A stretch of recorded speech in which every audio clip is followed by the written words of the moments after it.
იღუმენი ნიკონი, სიმდაბლე, წერილი მეექვსე. შვიდობა და წყალობა უფლისა მიერ შენ და სერგეის.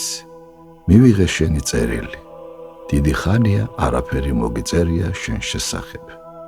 მიხარია იმის მოსმენა, რასაც მწერ, თუ ნამდვილად ამ მდგომარეობას განიცდი. თორემ ხშირად მხოლოდ საკუთარ ოცნებებს გადმოსცემენ, ან და იმას, რაც წაუკითხავთ, ან ვინმესგან მოусმენიათ. რასაც შენ აღწერ, იმას აუცილებლად განიცდის ყველა, ვინც სწორად გადის სულიერ გზას.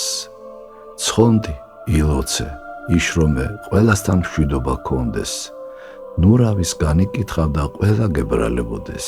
აშკარად მცოდველებსაც თუ განიკითხავ, არამედ ევედრე მათთვის უფალს, რათა შეუნდოს და ცხონებისთვის განსწავლოს.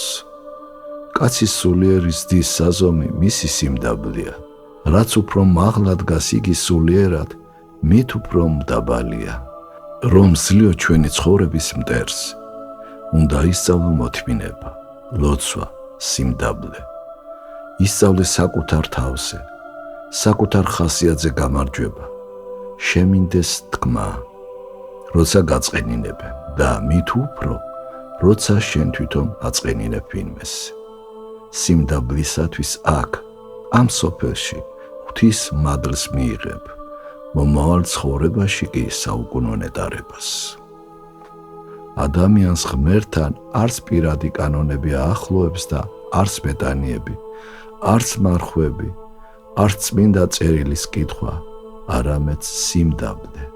სიმდაბლის გარეშე კი ყველა, თუნდაც უდიდესი საქმე ვერაფერს გვარგებს, მეტიც შეუძლია საბოლოოდ დაღუპოს კაცი.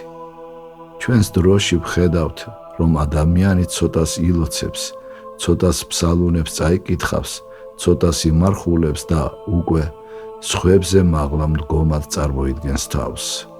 მოყვას განიკითხავს და სწავლებას იწყებს, როცა ამას არ სთხოვენ და სხვა.